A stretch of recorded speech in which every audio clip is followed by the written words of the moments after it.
La Color Climax Corporation était l'un des principaux producteurs de contenu adulte européens jusqu'aux années 1990 et elle reste encore aujourd'hui assez connue parmi les amateurs de contenu explicite classique. Cependant, l'entreprise a une histoire incroyablement sombre et elle a en fait été la première à produire des films commerciaux impliquant de véritables enfants. Ce qui est encore plus choquant, c'est que ce contenu était totalement légal au Danemark à l'époque. Enquêtons. Si vous aimez les mystères d'Internet et les contenus troublants, abonnez-vous et activez les notifications pour en voir plus. Pour soutenir la chaîne, devenez membre Ko-fi ou de la chaîne pour accéder à des vidéos non coupées et d'autres avantages, ou laissez un pourboire via le bouton « Merci » sous la vidéo. Merci à tous ceux qui y penseront.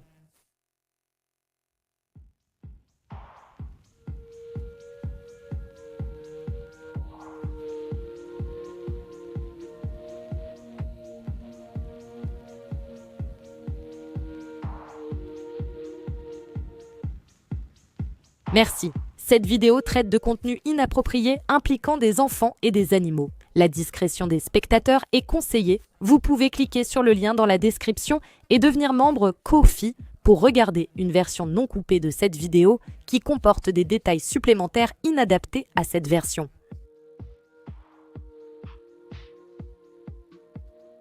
La Color Climax Corporation, que nous appellerons Color Climax, a été fondée au Danemark en 1967. À l'époque, le contenu adulte hardcore était illégal dans ce pays et dans de nombreux autres, dont les États-Unis et le Royaume-Uni. Certains magazines et films ont contourné cela en présentant leur contenu comme artistique ou éducatif. Par exemple, un documentaire intitulé « La censure au Danemark, une nouvelle approche » est sorti aux États-Unis en 1970 et en plus d'inclure des scènes explicites, il présentait également des reportages sur la foire commerciale, des interviews et des micro-trottoirs réalisés dans tout Copenhague. Bien que les films dont étaient tirées les scènes explicites auraient été illégaux à projeter dans les cinémas américains, la censure au Danemark était un documentaire sur ces films. Pas seulement les films eux-mêmes, donc ce n'était pas techniquement illégal. Les magazines Baden étaient CPA autorisés à montrer de véritables contacts non censurés entre deux personnes, mais les photos de femmes nues pouvaient être considérées comme de l'art, tout comme les dessins réalistes de contact dans certains pays. Color Climax a débuté la publication de contenu en août 1967 avec la première édition de leur magazine Color Climax, alors nommé Climax.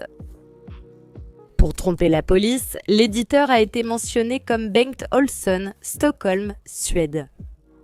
Cela n'a pas fonctionné et leurs bureaux ont été perquisitionnés la même année de leur lancement, la police saisissant tout leur matériel pour adultes.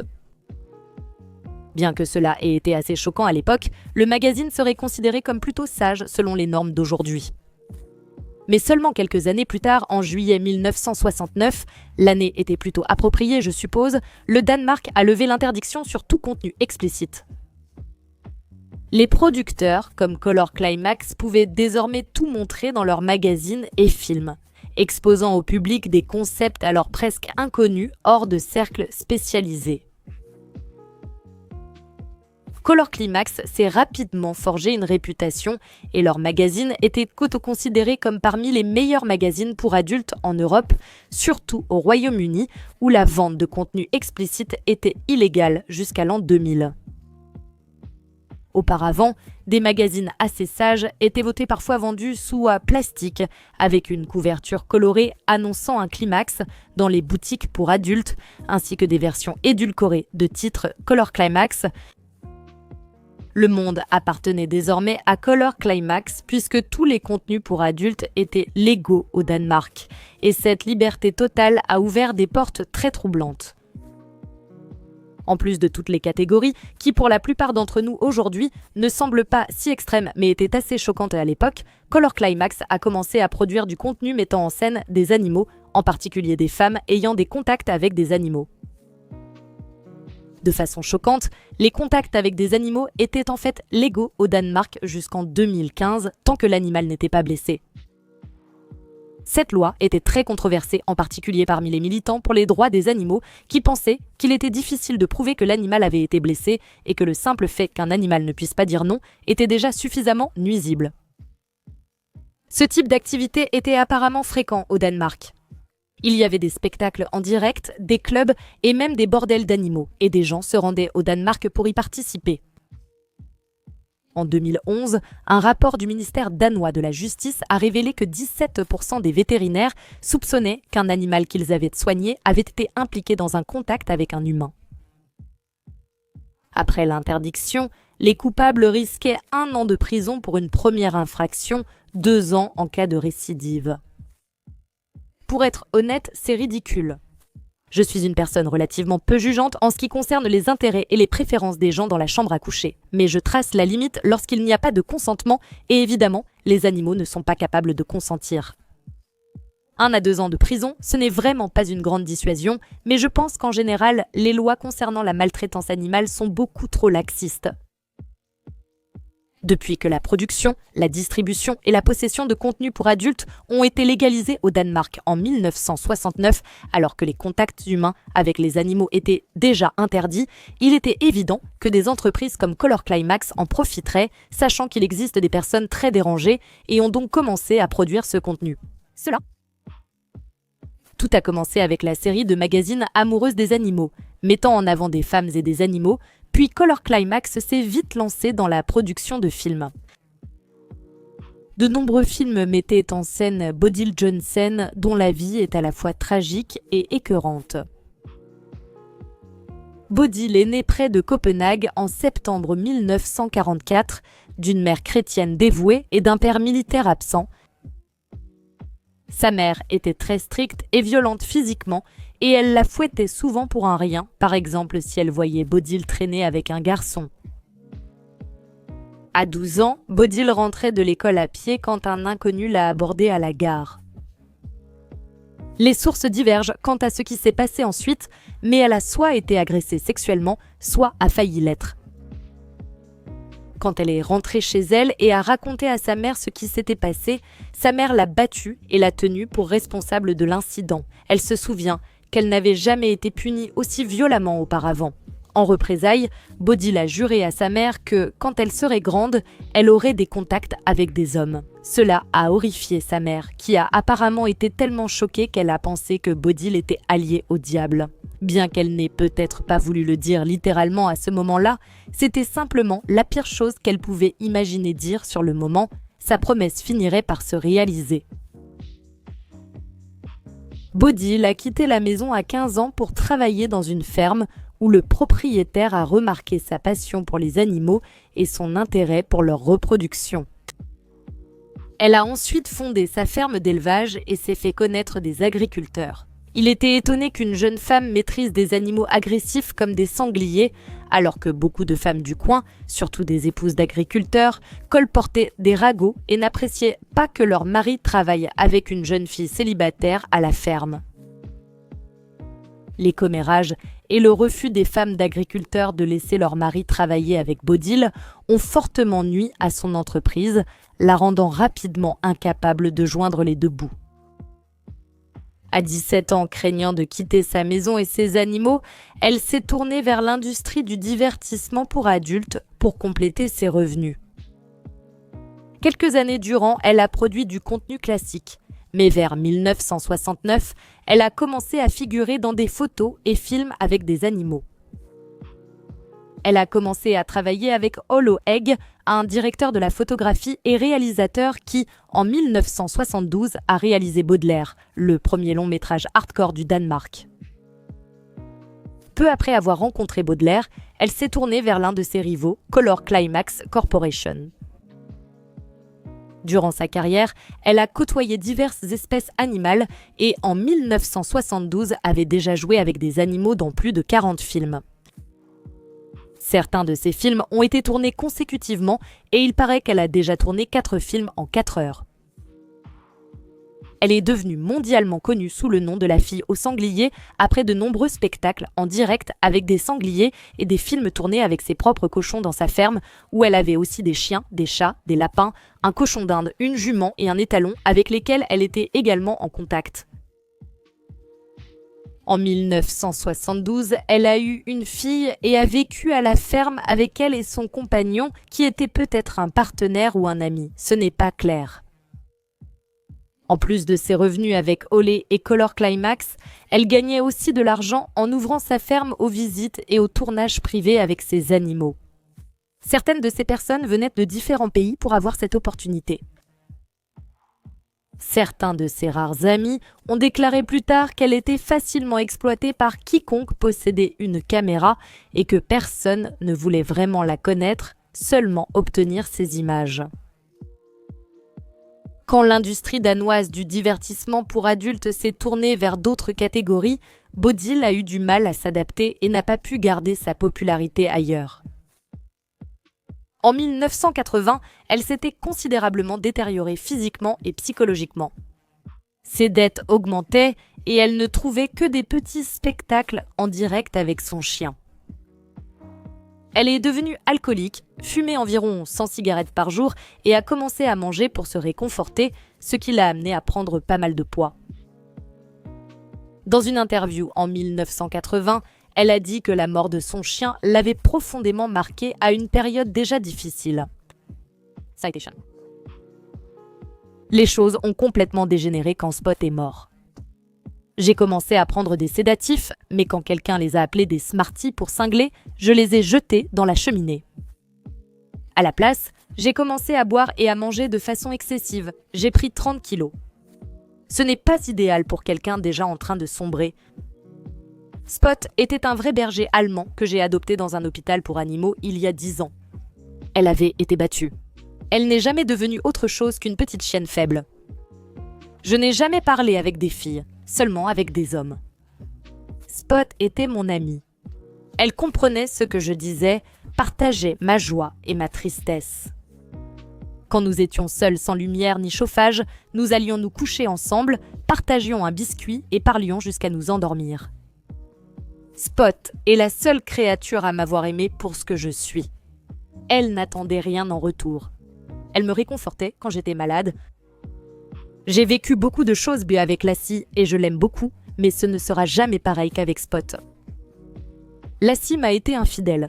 C'est le chien de toutes les filles. Spot était à moi, entièrement à moi. C'est pourquoi sa mort m'a bouleversée, me poussant à boire, manger et prendre rapidement du poids. J'ai vécu 10 ans avec mon homme et ma fille de 8 ans. Pourtant, je me sens plus seule que jamais depuis la mort de Spot. À l'époque, je gagnais facilement ma vie dans un métier difficile. Je suis tombée et retombée. Quand vais-je toucher le fond? Je me pose souvent la question. Bien que cela n'excuse pas ses contacts inappropriés avec les animaux, il est triste de penser que tant d'êtres humains l'avaient déçue au point qu'elle ne pouvait vraiment se lier qu'à un chien, en particulier un chien qui avait été battu et abandonné. La plupart des gens qu'elle avait connus l'avaient maltraité ou exploité, seul le chien l'ayant aimé sans condition. En 1985, après un changement de loi sur le bien-être animal, la ferme de Bodil a été perquisitionnée pour négligence envers les animaux. Apparemment, ils étaient gardés dans 1,5 mètre d'excréments et la police a trouvé la carcasse en décomposition d'un cochon à moitié dévoré par les autres cochons. Elle a été accusée de maltraitance animale et condamnée à 30 jours de prison. Les animaux ont été euthanasiés et Bodil, déjà alcoolique à ce moment-là, est devenue encore plus déprimée, ayant le sentiment qu'elle n'avait plus rien. Même son compagnon et sa fille ne suffisaient pas, tout ce qu'elle voulait, c'était retrouver ses animaux. Elle a rapidement commencé à se prostituer dans la rue pour de l'alcool et a déclaré lors de sa dernière interview, je cite, « Dans ma situation, il est difficile de refuser quoi que ce soit, peu importe à quel point c'est dégoûtant. Pour moi, survivre dans la prostitution, c'est l'enfer. » En 1985, elle buvait 1,5 bouteille d'alcool par jour, dépendait de tranquillisants périmés et en janvier, à 40 ans, elle est morte de cirrhose. Bien que la renommée de Bodil ait décliné au Danemark à la fin des années 1970, certaines régions du monde commençaient seulement à la découvrir. Diverses scènes présentant des activités explicites avec des animaux, principalement avec Bodil, et produites par Color Climax Corporation, ont été compilées dans un film underground connu officieusement sous le nom de Animal Farm, et ce film a été introduit clandestinement en Grande-Bretagne au début des années 80. L'industrie du magnétoscope a prospéré dans les années 1980 et fin de décennie, environ 60% des foyers britanniques en étaient équipés. L'idée de ne pas être limité par un contenu restreint à des horaires fixes était naturellement très séduisante. Parmi les différents genres de vidéos recherchés à cette époque, l'un des plus populaires était le contenu pour adultes. Environ 25% des cassettes vidéo sur le marché n'étaient pas adaptées au travail. Cependant, ces films pornographiques étaient illégaux, et si vous étiez surpris à en produire ou à en distribuer, vous risquiez la prison. Les gens faisaient passer ces films en contrebande depuis d'autres pays en usant de méthodes toujours plus créatives pour éviter d'être pris. Une méthode était de démonter la cassette vidéo home system pour dissimuler la bobine dans une boîte de whisky. De retour en Angleterre, les contrebandiers copiaient les cassettes et les vendaient à des boutiques pour adultes où chaque copie coûtait environ 70 à 80 livres. Une affaire rentable si l'on acceptait le risque. Animal Farm comptait parmi les films les plus notoires de ce genre. Les gens l'ont comparé à l'annonce de la mort de John Fitzgerald Kennedy, dans le sens où tout le monde se souvient où il était lorsqu'il a vu le film pour la première fois. Cependant, sa popularité ne signifie pas forcément que les gens l'ont réellement apprécié. En fait, la plupart des personnes qui en ont parlé par la suite semblent en être horrifiées. On dirait que les gens la mettaient en soirée ou la faisaient écouter à des amis par blague ou pour provoquer une réaction. Bien que le regarder soit vu comme un étrange rite de passage, il n'y avait en réalité aucune ferme des animaux. Il y avait environ 4 versions différentes, toutes connues sous le même nom. Bodil était la vedette principale dans toutes, produites à l'origine par la Color Climax Corporation. Il semble que certaines scènes apparaissaient dans toutes les versions, mais qu'il y avait des séquences qui ne figuraient que dans une ou deux. Color Climax a décidé de profiter du boom des magnétoscopes à domicile et a recyclé beaucoup de leur contenu des années 70 qui n'avait auparavant été diffusé qu'au cinéma, d'où la création de Animal Farm. Le contenu avec des animaux n'était pas la seule catégorie troublante de matériel pour adultes produite par Color Climax, et c'est là que ça devient bien pire. Quand j'ai dit que le Danemark avait légalisé toutes sortes de contenus explicites, malheureusement cela incluait aussi du contenu mettant en scène des enfants. Color Climax est devenue la première entreprise à produire du child pornographie commercial et de 1969 à 1979, elle a été responsable de la distribution à relativement grande échelle de ce type de contenu. Entre 1960 et 1979, elle a produit au moins 36 films de 10 minutes pour sa série Lolita, mettant en scène de jeunes filles, principalement avec des hommes, mais parfois avec des femmes ou d'autres enfants. La majorité de ces filles avaient moins de 11 ans, certaines étaient même âgées de moins de 7 ans. Il existait divers magazines dérivés qui incluaient également des photos d'enfants nus et participant à des activités inappropriées. Il est difficile de savoir comment ce contenu était produit. D'après ce que j'ai compris, la production réelle de child pornographie était illégale au Danemark, mais la distribution et la possession étaient légales. Au Danemark, l'âge de consentement est de 15 ans. Il était donc légal d'y produire du contenu avec des jeunes de 15 ans, bien que cela soit considéré comme du child pornographie dans beaucoup d'autres pays. Mais Color Climax mettait principalement en scène des filles âgées entre 7 et 11 ans, certaines même plus jeunes, donc je ne sais pas s'ils enfreignaient la loi en produisant le contenu au Danemark ou s'ils le produisaient dans des pays où l'âge de consentement était plus bas et ne faisait que le distribuer au Danemark. À ma connaissance, aucun pays n'avait alors un âge de consentement aussi bas que 7 ans ou moins, donc des lois étaient volontaires à violer. Ce n'est pas que le child pornographie ait été spécifiquement légalisé au Danemark, Tous les types de contenus pour adultes ont été légalisés sans aucune restriction, donc je suppose que les politiciens de l'époque n'avaient pas vraiment prévu que des contenus comme le child pornography finiraient par se répandre, car les lois empêchaient déjà sa production dans le pays à la base. Quoi qu'il en soit, apparemment beaucoup de Danois et de politiciens pensaient que le child pornography était une activité sans victime et que si les gens y avaient accès, ils seraient moins susceptibles d'agresser un enfant. Même si les conséquences de la légalisation de tous les contenus n'avaient pas été bien anticipées, ils ne voyaient apparemment pas de raison suffisante pour interdire le child pornography pendant longtemps. On pourrait supposer qu'il n'y a pas eu assez de réactions négatives parce que le grand public n'y était pas vraiment exposé, que peut-être ce n'était connu que dans certains cercles, mais non, c'était omniprésent. Le sujet était abordé à la télévision et on trouvait dans de nombreuses boutiques pour adultes des magazines avec des enfants en couverture. Certains magasins faisaient de la publicité pour montrer leur spécialisation en child pornography. Certains disposaient de machines permettant, contre une pièce, de voir quelques minutes de films non censurés avec des enfants d'âge préscolaire. Bien que ces films soient illégaux dans d'autres parties du monde, ils arrivaient tout de même dans des pays comme les États-Unis et étaient disponibles dans certains magasins pour adultes, en particulier dans des États comme Philadelphie. La source de ce matériel aux États-Unis était difficile à découvrir. Les vendeurs affirmaient ne pas savoir qui était leur patron.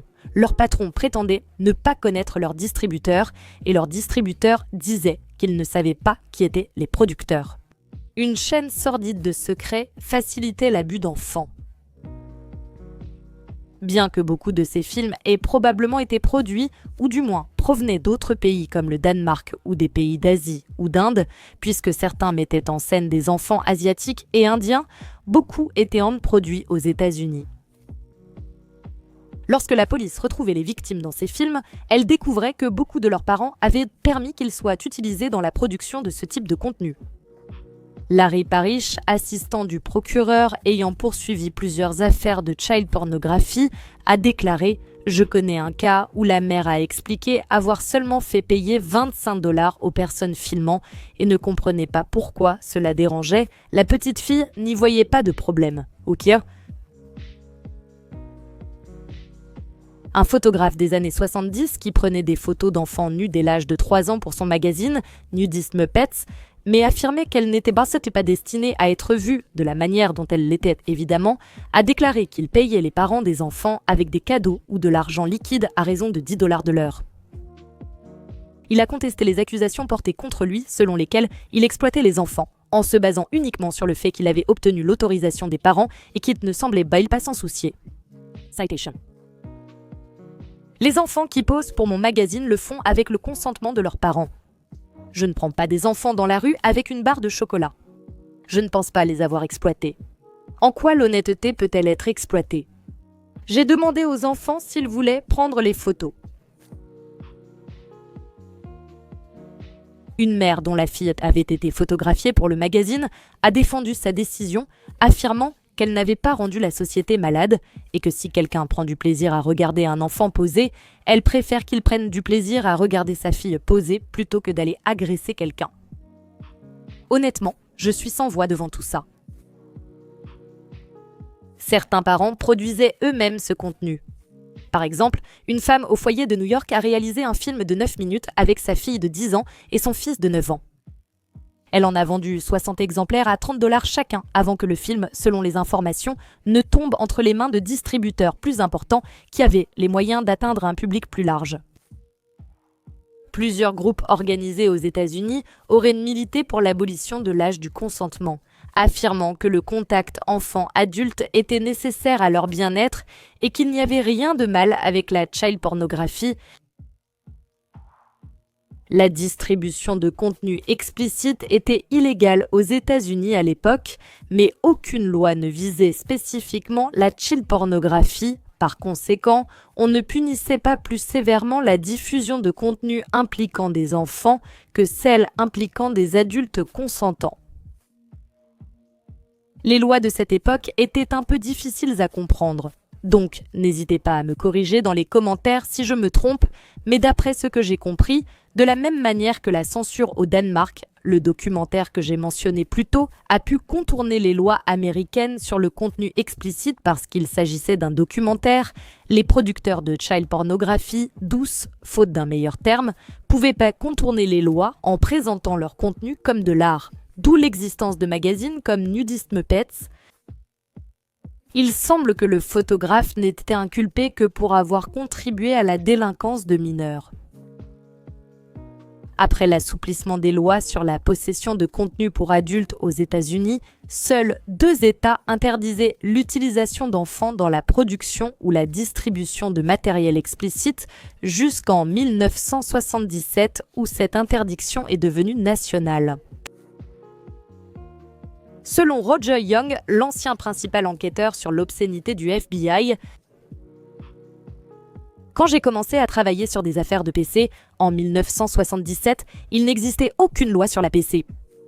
Nous poursuivions la PC avec les lois sur l'obscénité. En 1978, le Congrès a adopté une loi qui interdisait la production de PC sans preuve d'obscénité, mais la loi était limitée au matériel produit à des fins de profit personnel. Ce n'est qu'après 1982, quand la Cour suprême a autorisé la poursuite de la PC sans preuve d'obscénité, que le Congrès a légiféré sur la production et la distribution non commerciale de PC. Même après le changement de la loi en 1977, les gens ont trouvé des moyens de la contourner. Eric Cross, né en Angleterre mais vivant en Floride, a emmené 2 filles de 10 et 11 ans en vacances avec l'accord de leurs parents. À l'hôtel, il a pris plusieurs centaines de photos nues d'elles avant de les rendre à leurs parents. Il a emporté les photos en Europe pour les publier, puis les a rapportées aux États-Unis, une méthode devenue courante chez les producteurs américains. Apparemment, beaucoup de ce matériel peut encore être trouvé en ligne aujourd'hui et jusqu'en 2007 au moins, on pensait qu'il constituait une part importante du child pornographie disponible à l'époque. C'est un concept vraiment étrange et bien sûr horrifiant à imaginer parce que la seule différence entre le Danemark, les États-Unis et d'autres pays, c'est que le Danemark avait légalisé tout contenu explicite en 1969, alors que tout contenu explicite était illégal dans les autres pays en 1969.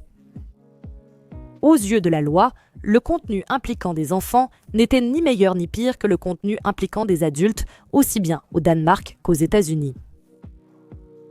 C'est choquant pour moi parce que je ne sais pas si je suis naïve ici, mais j'avais un peu supposé que les crimes liés à la child pornographie étaient devenus beaucoup plus répandus et qu'il était beaucoup plus facile d'y accéder depuis que l'Internet est largement utilisé. Je ne réalisais pas que ce que l'on pourrait qualifier de faille signifiait qu'on pouvait littéralement entrer dans un magasin pour adultes aux États-Unis et regarder de la child pornographie sans aucune conséquence selon le type spécifique.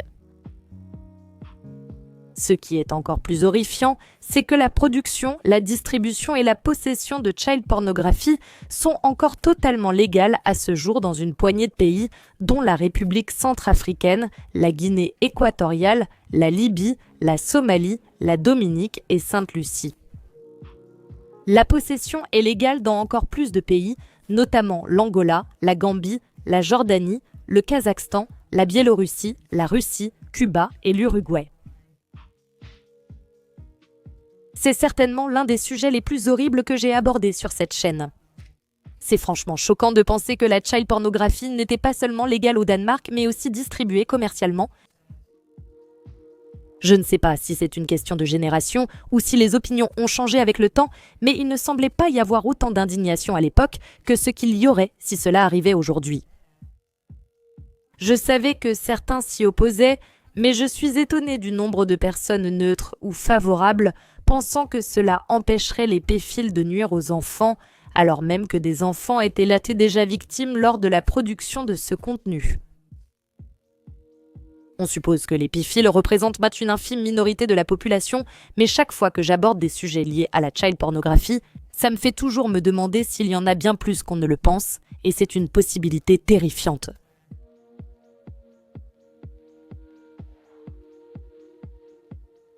J'aimerais beaucoup connaître vos avis dans les commentaires, ainsi que les autres sujets que vous voudriez que j'aborde dans une prochaine vidéo.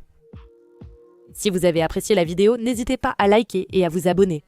Merci beaucoup à mes membres Ko-fi et aux membres de la chaîne affichés à l'écran. J'apprécie vraiment votre soutien. Merci d'avoir regardé et je vous retrouve la prochaine fois dans une nouvelle vidéo.